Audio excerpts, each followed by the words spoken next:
ఈరోజు చరిత్ర తలుచుకుంటే బాధ, చేసిన కష్టం టోటల్గా వృధా అయ్యే పరిస్థితి వచ్చింది. అది చూసినప్పుడు అట్లనే మనసు ఏమాత్రం కూడా నిగ్రహం చేసుకోలేని పరిస్థితి వస్తుంది. ఇంత కష్టపడితే ఈ మార్గం చేశారేంటి దుర్మార్గం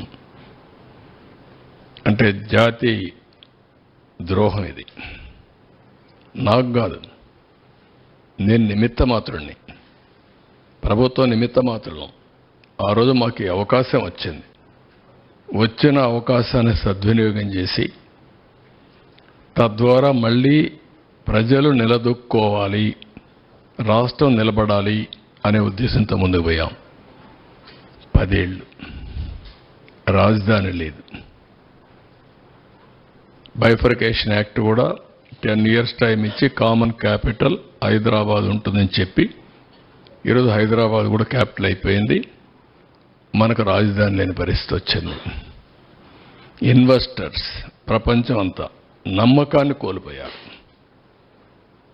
మేము కష్టపడచ్చు, కానీ పెట్టుబడి పెట్టడానికి సహకరించడానికి వచ్చే వ్యక్తులు రారు. ఇప్పుడు సింగపూర్ గవర్నమెంట్ వాళ్ళతో మాట్లాడాలి, వస్తారా రారా? అంత ఈజీగా రారు. వాళ్ళ అనుభవం వాళ్ళకుంది. మన కోసం వాళ్ళు డబ్బులు పోగొట్టాల్సిన పని లేదు. ఇలాంటి రాష్ట్రాలు, ఇలాంటి దేశాలు కొన్ని వందలు ఉన్నాయి వాళ్ళకు. ఆ దేశాల్లో చేసుకోగలుగుతారు ఏదైనా హెల్ప్ చేయాలన్నా. మనకే చేయాల్సిన అవసరం లేదు.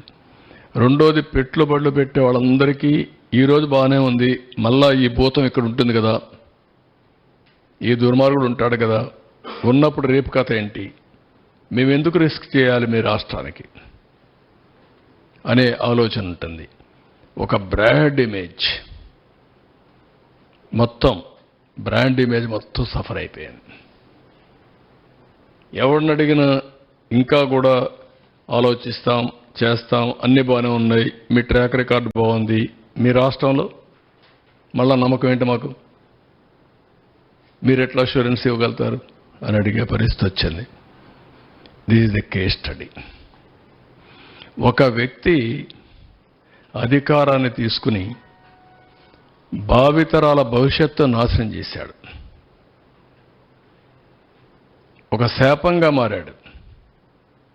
ఏ పాపం చేశారండి ఈ రాష్ట్రంలో ఉండే ప్రజలు? రాజధాని లేదు అని చెప్పుకొని పాపం ఏం చేశారు వీళ్ళు?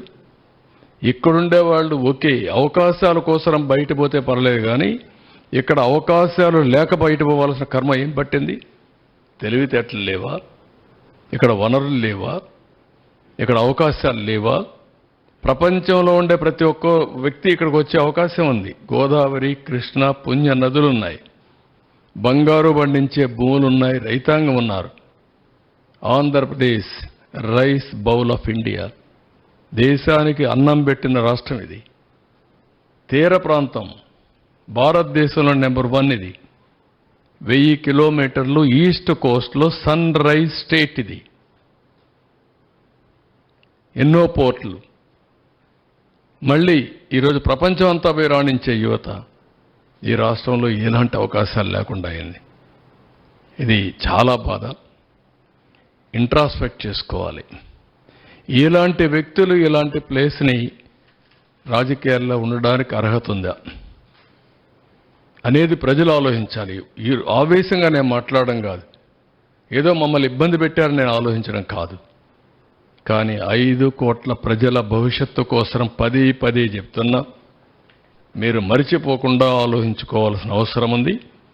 ఇలాంటి వ్యక్తి ఇలాంటి పోస్టుకు అర్హుడా, రాజకీయాలకు అర్హుడా అని కూడా ప్రజలు ఆలోచించుకోవాల్సిన అవసరం ఉంది.